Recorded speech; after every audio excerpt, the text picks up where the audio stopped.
How you doing there? Welcome back to Babble on Talmud. Today we're studying Daf Lamed Zayin, Daf 37 of Masechta Menachos. Friends, on Daf 37 we are going to finish the third parak of Masechta Menachos, parak Hakomitz Rabbah. On Daf 37 we are going to wrap up the Tefillin Sugya, and we are going to then move on to the discussion of tzitzis. In the last Mishnah that we learned, a brief discussion about tzitzis, which will also serve as a segue into the upcoming parak Hatcheles, where we are going to learn a lot more about tzitzis. Friends, we are going to discuss the placement of the Tefillin shel yad. Where exactly do you put the boxes of the Tefillin, the box of the Tefillin shel yad? And we will do similarly with the Tefillin shel rosh. Where exactly should the Tefillin shel rosh be placed? And finally, how many tzitziyot are required in order to be yotzei the mitzvah? This relates to the machlokas between the Chachamim and Rabbi Yishmael in our Mishnah.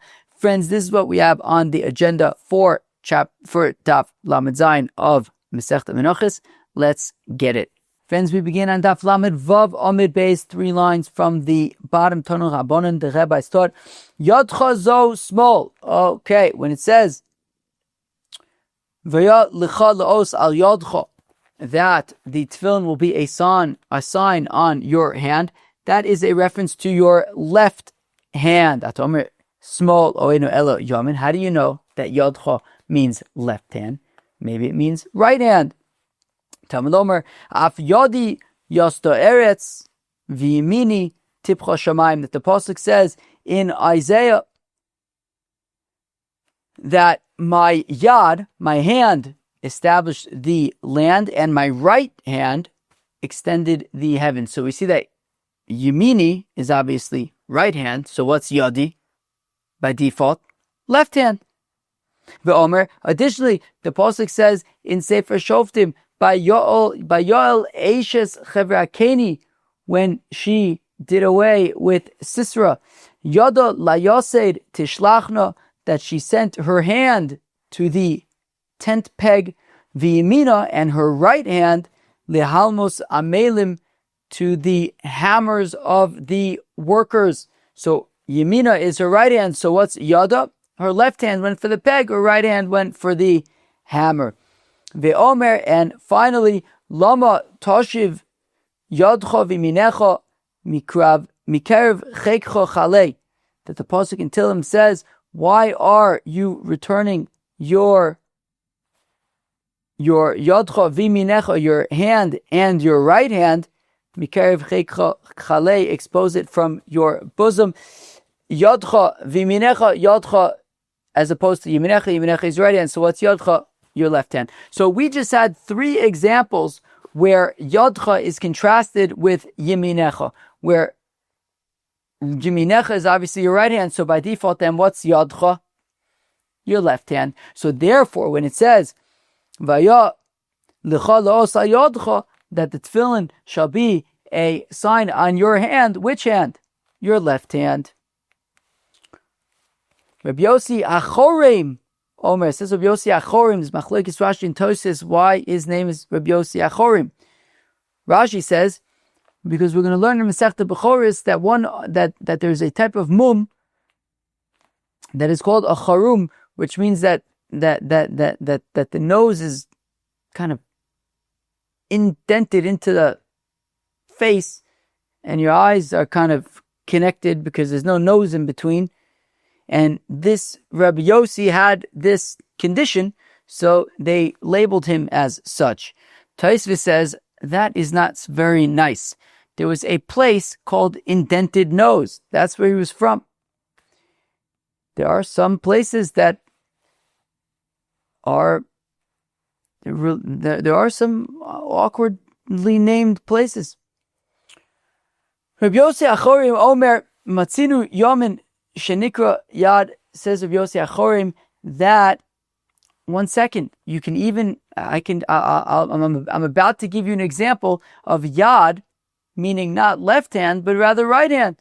Shenemar, as the apostle says, by Jacob and Joseph, Vayar Yosef ki Yoshiz Oviv Yad Yamino, that Yosef HaTzadik saw that Yaakov Avinu had placed Yad Yemino, his right hand, on Ephraim's head.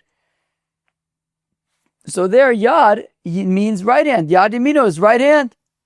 Ve'idach Yad Yemino Ikre, Yad Stamalo Ikre, to which the Tanakama will reply, yeah, Yad Yemino clearly means right hand, of course. But when it says Yad Stam, like L'os al Yodcha, which Yad is it talking about when it doesn't say Yemino with it?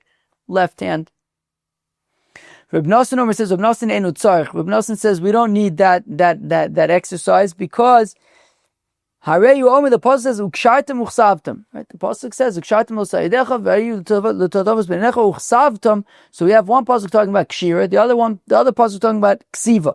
Maksiva biyamin, just like for most people are right-handed, and therefore their writing is with their right hand. So have kshira biyamin, which means that also the tying / the wrapping of the tefillin will be done with one's right hand. Now, if the right hand is preoccupied with wrapping and going around the other arm in circles, well, if the right arm is encircling, so then it must be by default the left hand that is being encircled, that is being wrapped upon, that the tefillin is on the left hand and wrapped around the left hand arm by the right hand. So avkshira biyamin v'cheim dekshira biyamin, and since the wrapping is being wrapped by the right hand is doing the wrapping, so then clearly the left hand is doing the getting wrapping. So hanocha b'small means that the tefillin is being placed on the left hand and being wrapped around it by the right hand. So basically the tefillin shayah goes on your left hand. V'Reb Yossi Achorim hanocha b'small minolis. So Reb Yossi Achorim, who says that Yodcha does not necessarily mean your left hand. So, and how does he know that it's on your left hand? Nafkale meichad nafkale le Reb Nosson. Well, he'll just hold like Reb Nosson, that we compare tying to writing, just like writing is for most people with their right hands. So also tying tefillin, and therefore the tefillin is going to be on the left hand since it's being tied by the right hand. Rav Ashi Omer says, Rav Ashi miyodcha ksiv behei keo, says Rav Ashi that peculiarly the word yodcha in the parsha of V'hoya ki yiviacha is written with a hey, Yud Dalet Chaf Hey, which is peculiar. Usually Yodcha would be Yud Dalet Chaf. Why is there a Hey at the end? Ashi darshans from there, Yad Keha, the weaker hand. And which is the weaker hand? For most people, that's the left hand. We're going to see what happens in a few minutes. What if you're a lefty? What if you're ambidextrous? But at least for most people, your weaker hand is your left hand. Your right hand is your dominant hand. Maybe I'll treat it like Yud Dalet Chaf Ches, like Koach. But so Rashi says, but it doesn't say with a ches. It says with a hey, Yad Keha, not Yad Koach. Therefore, it's the weak hand, not the strong hand, but rather the weak hand. Ketanoid, and this notion of the weak hand is expressed in Imachlokas. Tanoim Yodcha behei zo small. Says the Tanakama in this brisa that Yodcha with the hey at the end of it is a reference to the left hand. Others said Acherim say that Yodcha with the hey is to include even somebody who is missing a hand, right? Somebody who doesn't have a right hand. He has a right arm, but he has a, I guess, left arm, but not a left hand. And it would come to include that he would also put on tefillin.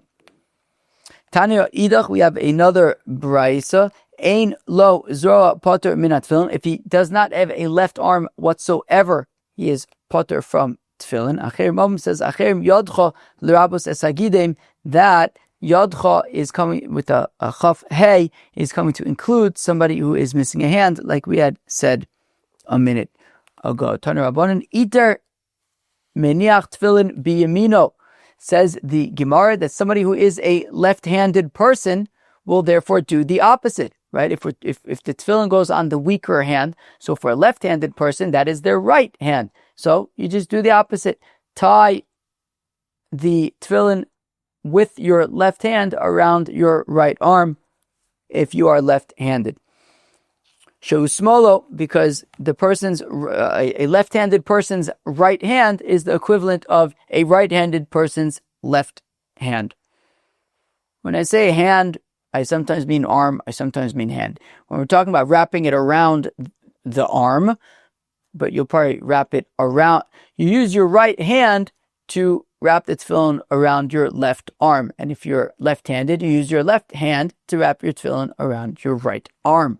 V'atanya, but don't we learn in a braise, maniach b'smolo shu smolo shel kol adam, that wrap the tefillin around your left arm, since the left arm, for most people, is their weaker arm. Abaye kitanya ahi b'sholet b'shtei yodav, says Abaye, that is talking about somebody who's ambidextrous. So somebody who's ambidextrous, so then essentially all things equal, should they wrap tefillin around their right arm or around their left arm? The answer is they should wrap tefillin around their left arm, since that is kind of the standard, right? Most people are right-handed, which means that they wrap tefillin around their left arm. And because that's the case, if we have an ambidextrous person, so we will recommend that they wrap tefillin around their left arm, since that is kind of the most prevalent approach. So what have we said so far? What we have said is that a right-handed person wraps tefillin around their left arm, a left-handed person wraps tefillin around their right arm, and an ambidextrous person will wrap tefillin around their left arm. Tana b'lin abraisa, Dvei Menashe, from the Besmedrash of Menashe, Al Yodcha Zo Kibores. We are going to learn more about this later, but the tefillin shel yad, the bias is put on the bicep. Bein einecha, and when the tefillin shel rosh are to be placed between your eyes, we'll learn about this later on as well, it does not mean literally between your eyes. Rather, zo code, it is a reference to the code. Heicha, where's the code? Amrei devei Rabbiane makom shemocho shel tinok rofes. It's the place where a baby's skull is soft. Now that's a little bit, it's kind of towards the hairline, but not quite at the hairline. Basically, the tefillin rests, and we're going to see more about exactly where to put the shel yad and where exactly to put the shel rosh. But basically, the shel rosh essentially goes between the hairline and the place on the head. It's kind of in the front part of the head where a baby's head would be soft. So the tefillin kind of fits in that zone, in that area. Kind of the ma'abarta would be no further back than where a baby's head is soft. And the front of the tefillin, the opposite side of the ma'abarta, would be no further down on one's forehead than the hairline. Okay. We'll get to more of that in a few minutes. Rebbe Plimo asked Akasha to Rebbe, if a person has two heads, which one shall tefillin be put on? Okum gali o kabel olach shamta. Rebbe gave Plimo two options. One, go exile yourself. The other is put yourself into excommunication. Either way, I don't want to see you. You're being mizalzel the Torah and me. Adahochi, and while this episode was episoding, Osahu Gavra, a certain fellow came, Omarle Isilid li Yanuka, and he says, I just had a baby, the Isle Tre Reshe, and my baby has two heads. Kama ba'inan lemesav l'koyin. How much money do I need to give the kohen to be poda this child? Right, Pidyon Aben is 5 selas.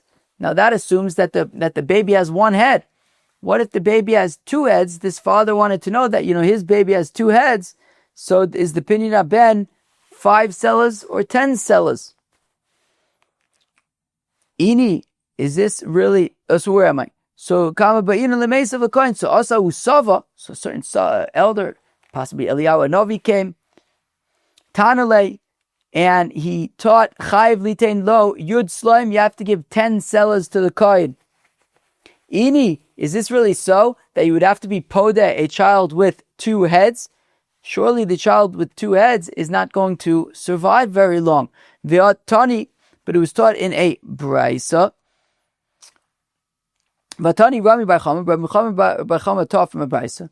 Mitoch shenemar Podoi Sifte, because the pasuk says, by the redemption of Bechors, Podo Sifte, you shall surely redeem, as Bechor Adam, the Bechor of people. Shomea Ani Afilu Nitrof Besoch Lamet. So now what happens if a baby was killed within the first 30 days of its life? The halacha is that Pidyon Aben is after 30 days. That the chiyuv for Pidyon Aben is after 30 days. Now, if the child unfortunately dies from a disease before 30 days, so then there's no Pidyon Aben. But in this case, it didn't die of a disease; it was killed. It was killed. If it wasn't killed, it would have survived for 30 days. So in that case, is it possible that you would have to do Pidyon Haben? In that case, Talmud Omar Ach Chalek. It says, Ach Podo Sifte, right? And Ach is Chalek, and the word Ach is a limiting, divisive kind of word, and therefore to say that in this case, this baby who was unfortunately killed within the first 30 days, there would be no Pidyon Aben, and therefore let's say that in this same case, why are we saying that this father would have to be Podeh his child for 10 sellers? This child surely is not going to live very long, and therefore he should not have to. Ach Chalek should exclude this baby.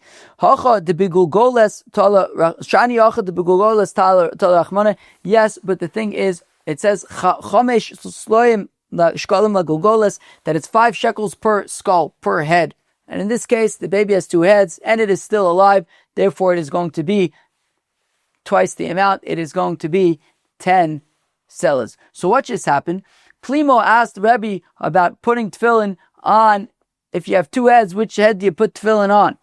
Rebbe initially dismissed Plimo's question and suggested that he either leave town or face excommunication, and at which point somebody came in asking about his child who actually had 2 heads. Now, in terms of the question about the tefillin, I didn't notice a resolution to that question. But I would imagine that Plimo avoided excommunication there, at least. Gonna drink a little water. Okay. Now, Amar Mai, we said earlier, Yotcha Zo Kipporis, that the Tefillin shel Yad goes on the bicep. Minolan, how do we know this? The Tana Rabbanan, the Chabad has taught, Al Yodcha Zo Gova Shebiyad, that on your arm, the tefillin of your arm, it is on the height of your arm, right? People with biceps, not like me, but maybe like my nephew, or strong people with biceps. So zo gova shabiyad. This is the bicep. Ataomer zo gova shabiyad. Is this the bicep? Maybe it literally means you hold it in your hand. Hold it in the palm of your hand. How do you know bicep? Maybe it literally means your hand. Amr Torah hanach tefillin biyad vanach tefillin birosh. Well, of course we know that there's tefillin shel yad and there's also tefillin shel rosh. Well, malo begova shebirosh, just like by tefillin shel rosh, it's at the top of your head, as we're going to learn about in a few minutes. Afkan begova shel biyad, so also by tefillin shel yad, it is on the bicep at the height of the arm. Rabbi Eliezer says, Rabbi Eliezer enu tzarich areyu omer. Rabbi Eliezer learns it out from here. Vaya l'chalaos v'lo lacherim laos. That it should be for you a sign, not for others a sign.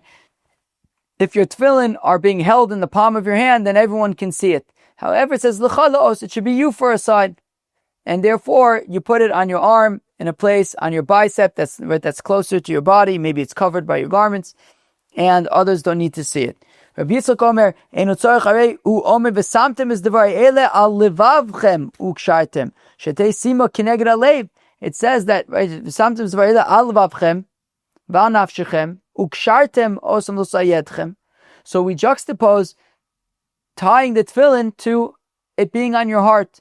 And therefore the tefillin shel yad should be opposite your heart. Reb Chia, skip the next two words, braid the Rav Avya, mechavin umonach le lehade libe. The Reb Chia, braid the Rav Avya, would place the tefillin opposite his heart. Basically what you do is, you take the tefillin box and you rest it on your bicep, and you kind of direct it slightly downwards, you tilt it slightly downwards towards your heart. It should be facing your heart. Rav Ashi Abba Yosef Kamida Ameimer. Rav Ashi was sitting before Ameimer. Haba Siraya Biyade. And Ameimer had some kind of sore or wound or something on his left arm. And for that reason, there was a cut, there was a slit in his left arm garment so that the clothing would not irritate whatever sore he had. Tefillin, and through the slit in the garment, his tefillin shel yad were visible. Amar Leis, Rav Ashi says to Ameimer, Lo sover lomar licholos v'lo lacherim los. Don't you hold that the tefillin shel yad should be for yourself? Other people shouldn't see it? Amar Le, Ameimer says, B'makom licholos itmar. It means not that literally nobody else can see it. It means it should be in a place where it is for you. Now, if somebody else sees it, that's fine. But kilu, my tefillin are on my arm, a place where generally my sleeve would cover it. Happens to be right now because I have some kind of cut or something on my arm, so there's a slit in my clothing, so you could see it. But it's still in the place where, in principle, it is a place where it is for me, and it is not for the ganze Welt. It is not for everybody else. Friends, that was a discussion of the placement of tefillin shel yad. We will now discuss the placement of the tefillin shel rosh, gova sheberosh minolan. How do we know that the tefillin shel rosh is at the top of the head? The Tana Rabbanan, that the rabbis taught bein einecha zo gova sheberosh. When he says that the tefillin are between your eyes, it doesn't literally mean between your eyes. It means on the top of your head. Ata Omer, maybe it does literally mean between your eyes. The Pasuk says that when somebody hears terrible news that somebody has passed away, the Pasuk says, do not place a blind spot between your, do not place a bald spot between your eyes. It is not talking about a unibrow. It is talking about your hair on your head. Just like when it says lo tasimu korcha ben einechem, it means on your head. Makom she'ose korcha, a place where you can actually make a bald spot. Af kan begova shel rosh.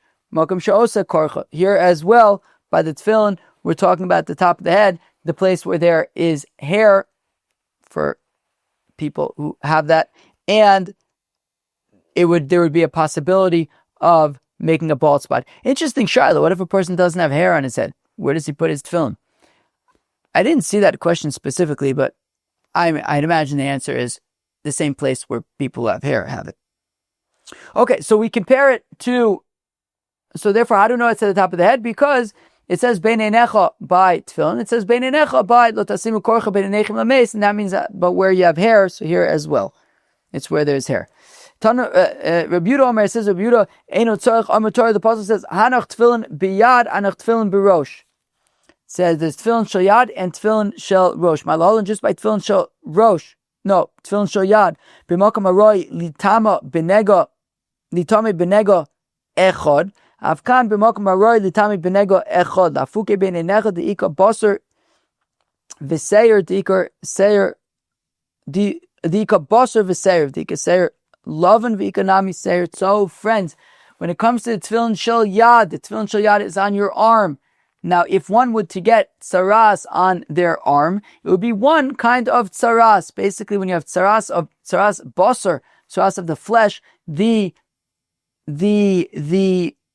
sign of tsaras of the flesh is a white hair in the tsaras. In a place where it's like the top of your head or your face or whatever place where there's hair, so then the sign would be a yellow hair.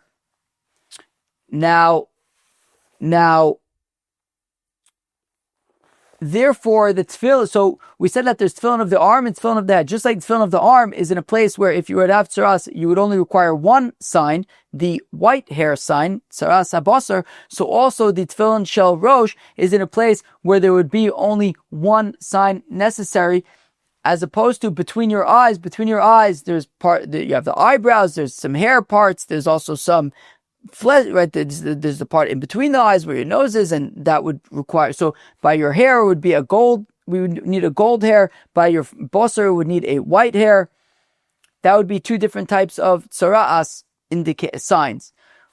Just like on your arm, there's one tzara'as sign, because it's tzara'as basar, that would be a white hair. So also by the tefillin shel rosh, where it's in a place where there would be one tzara'as sign, i.e. on the top of your head where there's hair, and it would be a yellow hair.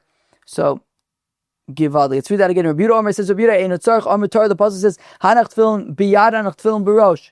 That there's tefillin shel yad and tefillin shel rosh. Malahalan just by tefillin shel yad. B'mokam roi litame b'nega echod. Just like by tefillin shel yad, it's in a place where there would only be one tzara'as sign. That would be a white hair in the blemish.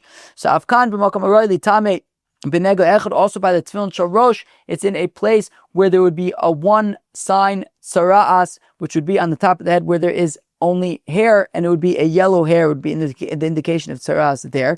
To the extent of literally putting it between your eyes, because there is flesh as well as hair.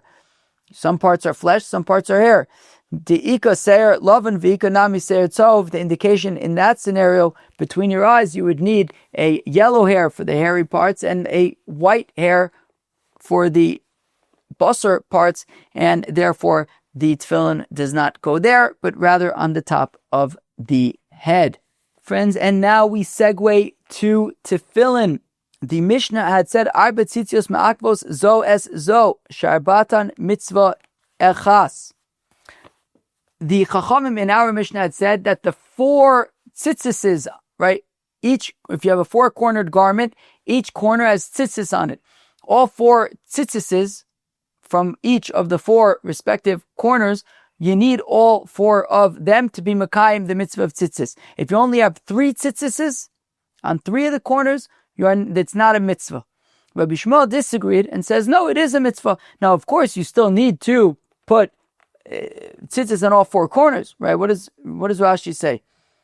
Right? Al arba kanfos ksuscha, right? The pasuk still says, Gedilim taiselach al arba kanfos ksuscha ashet chaseba, that you're going to have to put tzitzis on all 4 corners, so you still have to put it on all 4 corners, but you're already mekayim the mitzvah even once you put the first tzitzis on.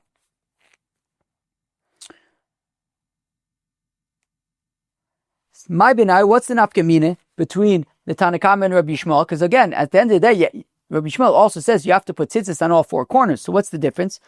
Amar Rabbi Yosef Sadim b'tzitzis hikamenau. One difference is, well, the pasuk says Lo silbash shatnez gedilim taiseloch. Don't wear shatnez, immediately followed by, or what is it? Uveged kilaim shatnez lo yale alecha. Maybe what does the pasuk say in? Now I can't remember what it is, but basically the pasuk right before Gedilim Taiselach says, I think it might be Taka Losoba Shadnes Gedilim Taiselach. I have to look it up. Basically, the pasuk right before Tzitzis talks about Shadnes, from which we learn out that even though you're not allowed to wear wool and linen together, in the context of Tzitzis, you can. And therefore, but you do have to be careful, as we're going to see in a second. So if you have a garment made out of linen, you can tie woolen tzitzis strings on that garment, and that's fine. However, what if you only have tzitzis on 3 of the 4 corners? So the Tanakama would say, well, then you're not doing the mitzvah. And if you're not doing the mitzvah and you don that garment and you put on that garment, you're wearing kilayim pashit. According to Rabbi Shmuel, you're doing 3 mitzvahs, right? The tzitzis on each of the 3 corners. You're already doing mitzvahs. It would not be kilayim. You still, of course, need to put the tzitzis on the fourth one, but you would not be in violation of Kilayim because these are already mitzvahs. That is one nafkamina. Another nafkamina. Rave bar ahino omer talis balas chomish ikabenayu. Another interesting nafkamina is, what if you have a garment with 5 corners on it? Let's say you have a 4-cornered garment, and then you cut one of the corners into like a like a triangle kind of thing. You cut off, so now one of the corners is actually 2 corners. So in that case, the Chacham would say, well, the mitzvah is 4 corners, so choose 4 of the corners and put tzitzis on 4 of the corners. You don't have to put it on all 5. 4 is the mitzvah.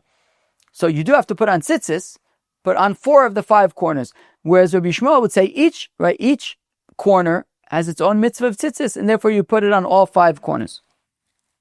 Ravina Amar says, Ravina de Rav Huna ikebenayu, that Rav Huna is the nafkamina. Dam Rav Huna hayotze v'talish and mitzuyetzes kilchosa b'shabbos chayiv chatos. The Rav Huna says, Rav Huna of course is an Amora, and the Tanakam and Rabbi Shmuel are Tanoim. Rav Huna makes a statement about Hilchos Shabbos, which is that if somebody walks out to Rishus Harabim on Shabbos wearing a garment that requires tzitzis but does not have tzitzis on them, so then he is chayiv for Hotzah on Shabbos. So according to the Tanakama, if you have, let's say, a 4-corner garment that has tzitzis on only 3 of the corners, so first, everybody agrees with Rav Huna's statement, right? Just let's be clear. The Tanakama and Rabbi Shmuel would both agree that if somebody goes out to Rishus Harabim on Shabbos wearing a garment that requires tzitzis and doesn't have tzitzis on it, and is not being mekayim the mitzvah of tzitzis, then you would be chayiv for hotzah. Everyone agrees with that. The question is, how do we define a garment that doesn't have tzitzis on it? Let's say you went out wearing a garment that has tzitzis on 3 of the 4 corners. So Tanakama would say that you're going to be chayiv on Shabbos because you're not being mekayim the mitzvah of tzitzis b'chlal. Whereas Rabbi Shmuel would say that you are being mekayim 3 mitzvahs, not 4, but 3 mitzvahs, and therefore, because this garment is being mekayim the mitzvah of tzitzis, not completely, but the 3 tzitzises that are on there are doing their job. You're being mekayim the mitzvah for them, so therefore you would not be chayiv in that case. You'd have to find a scenario where the tzitzis is completely possible.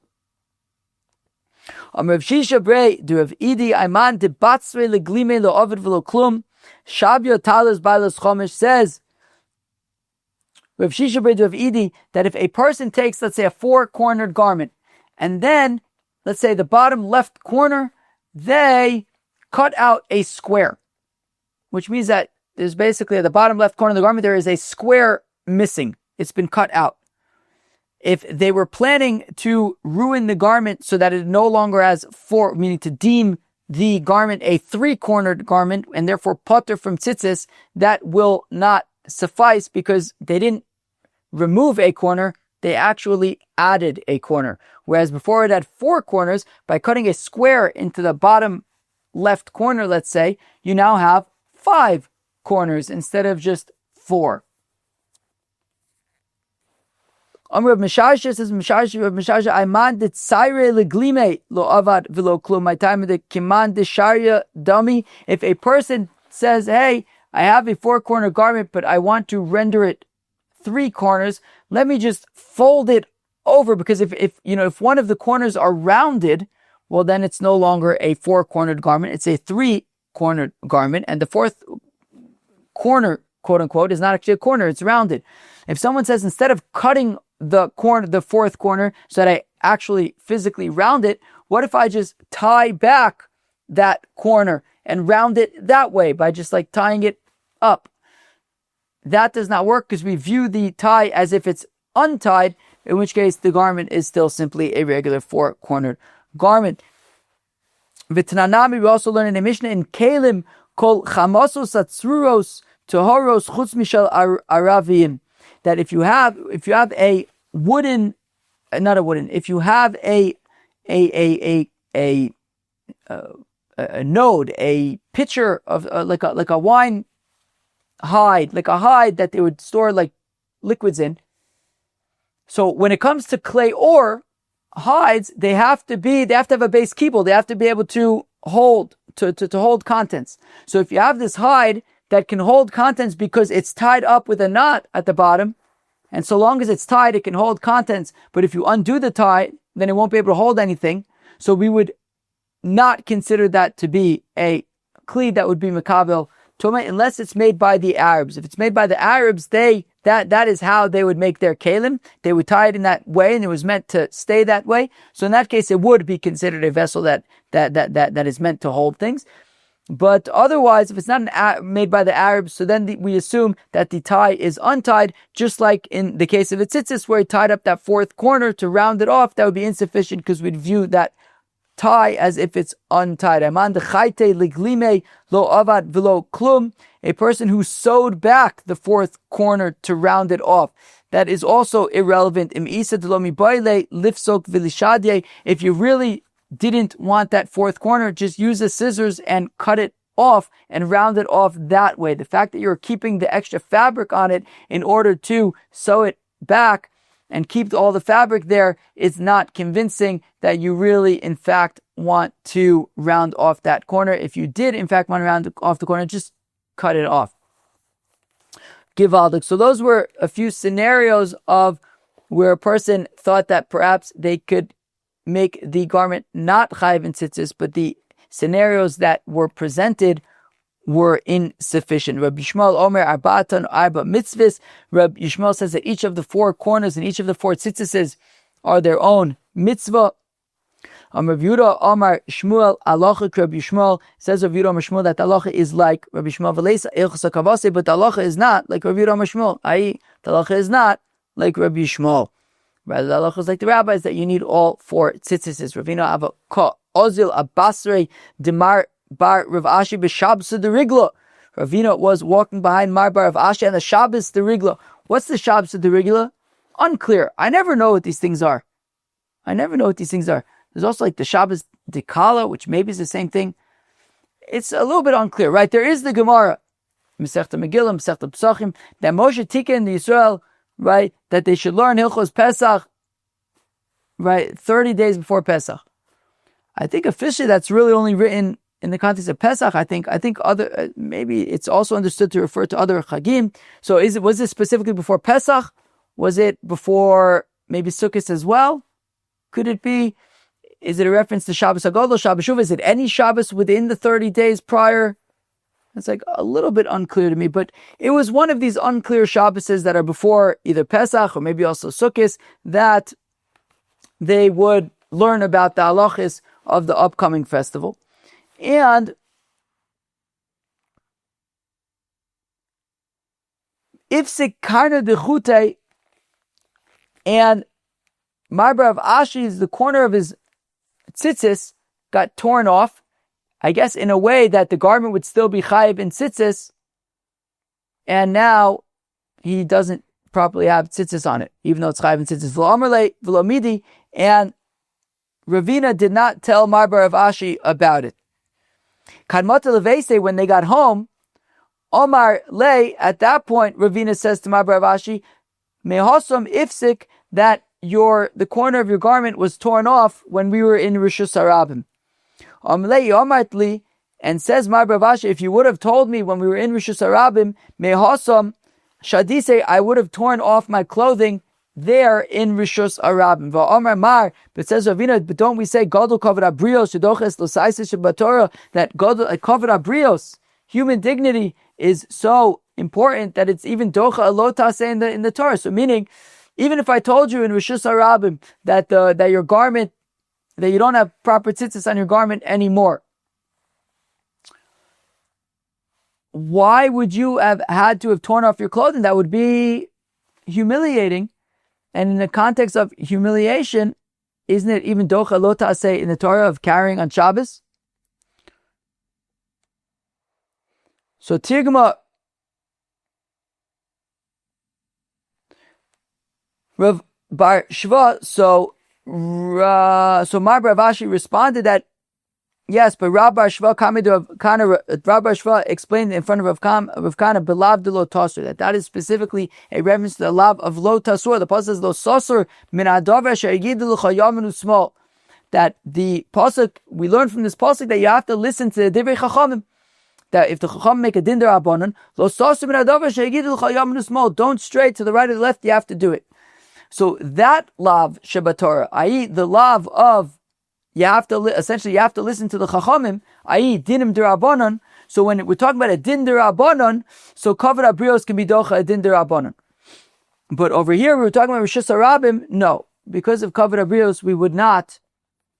You cannot allowed to carry in rosh hashanah on Shabbos because of kavod abrios, and that's why I would have taken off the clothing right then and there. Vikadam, those who say me awesome. There are those who say that Ravina Taka told Mar Baravashi where they were when B'shas Maisa when the corner ripped off. Amarle, Ravina told him right then and there. The Amarle and Mar Baravashi responds, "My daitcho lemishdaye. What you think I should just take off my clothing right now? I'm not going to do it because kavod abrios." Human dignity is doche, even a lotas say in the Torah. V'tigma Rab Bar Shva Kamidur Kana Belab Lo Tasur. But Ravina says, but that's only the context of Lab Lo Tasur by Dinim Dirabanan. Here we're talking about Hotzah on Shabbos. Hachanami Karmelis Dirabanan here. Yeah, but right now we're in a Karmelis. And a Karmelis is not a Rosh Hashanah Doraisa. It's only also to carry in a Karmelis Midirabanan. And therefore, Kavod Abrios would be doche carrying in a karmelis on Shabbos. Adjon Oloch Hakometz. We will come back to you. Perek Hakometz. I went through this daf. I moved a little bit quickly on this daf because I'm trying to get in 2 dafs today, so that I'm going to make yet another attempt to try and get ahead. Hopefully this time it will stick. Anyways, I'm like nervous to get anybody's hopes up over here. Every time I've tried to get ahead, it's failed in the past 5 months. Anyways, on Daf Lamed Zayin, we learned about very important sugyas. Firstly, placement of Tefillin shel yad on one's weak arm, on the bicep towards the heart, facing the heart. Right-handed persons place Tefillin on the left arm. Left-handed persons place Tefillin on the right arm. Ambidextrous persons place Tefillin on the left arm, since that is kind of the more prevalent reality, being that most people are right-handed. Placement of Tefillin shel rosh. It is at the top of the head, between the hairline and where a baby's soft spot is. It should not go further back than the baby's soft spot and not further down than the hairline. And how many tzitziyot are required? The rabbis say 4. You need 4 tzitziyot in order to be mekayim the mitzvah. No less and no more either. If the garment has 5 corners, all you need are 4 tzitzis. Rabbi Shmuel says each is its own mitzvah, though you still need 4. Right? It says al arba kamfos ksuscha. You still need to have 4, at least 4 tzitzis, but each one you're already doing a mitzvah for each tzitzis that is applied. Friends, that was the Daf Lamed Zayin of Masechta Menachos. I hope you enjoyed. Cheers.